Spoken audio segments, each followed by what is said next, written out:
Here we are today on Everything Night with the Lake Elsinore Storm, and for our last interview of the year, we want to talk to a person who played for the Traverse City Beach Bums in the Frontier League this year. Dylan Stoops, it's a pleasure to talk to you. Absolutely, thanks for having me. Now, we had found out through our friend Julie, who's an Evansville Otter fan, about you and the fact that you'd signed with the organization. But I'm really curious, I really don't know a whole lot about you, so let's talk about a little bit about your career, when you first started playing as a kid and that. So let's go ahead and go into that a little bit. Absolutely. Well, kind of like everyone else, when I was 3 years old, I picked up a wiffle ball bat and would go out in the yard with my dad, and the dream was always there. I grew up a huge Baltimore Orioles fan, about 45 minutes outside of Baltimore, and it was just a dream for me. And then as I got into high school and the dream started to become more real, I signed my letter to commit to the University of Richmond.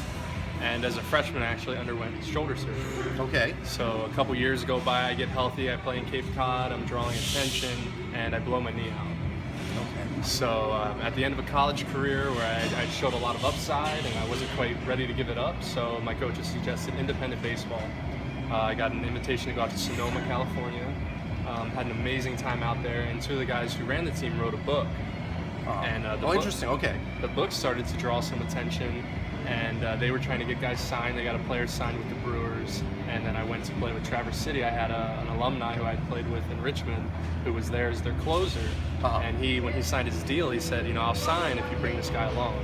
And they're like, all right. So I got the invite to spring training. I worked my tail off. I won a starting job, and just from there, I just had a great summer, and I just kept piling on some good stats. And slowly but surely, the name started to get out there a little bit. I'm not sure when the Padres saw me, but we were winding down our season. I was actually filling out my resume. I was getting ready to step away from baseball. I'd had a great run.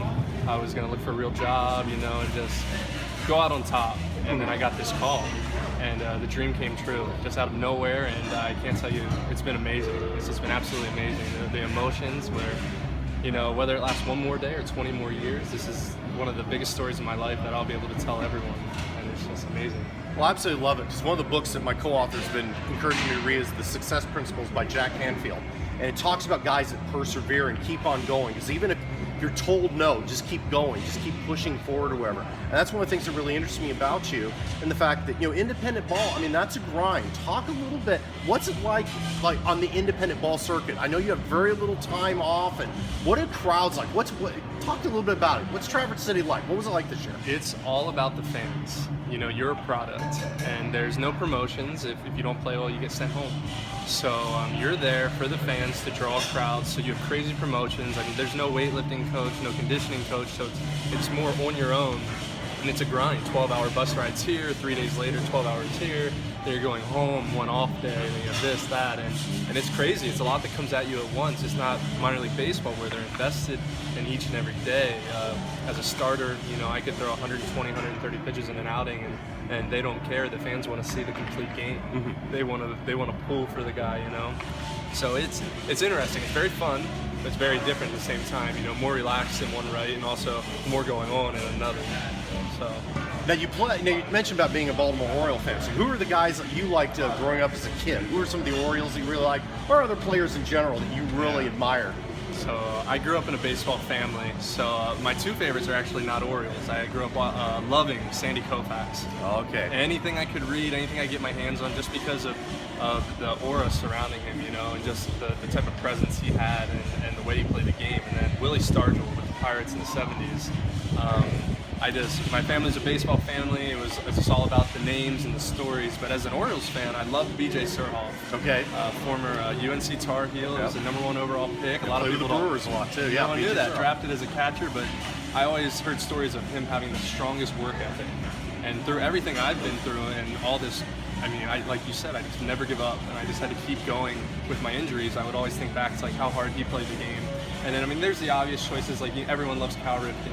I was a Moose fan, Mike Messina. Okay. And my dad always said Mike Messina's biggest flaw was he threw too many strikes. And I was like, I wish that was my flaw. I'd love to throw every pitch for a strike, but I loved watching him compete. He was always at the top in strikeouts, and then I was, even though it was with the Yankees, I was really happy to see him get his 20-win season. A part of me will always root for the Moose. So. Now, since you've been here, have you had an opportunity to kind of check out Lake Elsinore and see what it's about? I know it's been really quick, about 3 3 Yeah. weeks or so? Just a little bit more or less just interactions with the people, and the people out here have been amazing. You know, like they've taken me into the family. You know, just the way I feel welcome is unbelievable because it's the end of the season. You know, it's been a long grind for everyone. I haven't been here for that whole grind, but now they've accepted me, you know, as part of that, and it's been an amazing journey.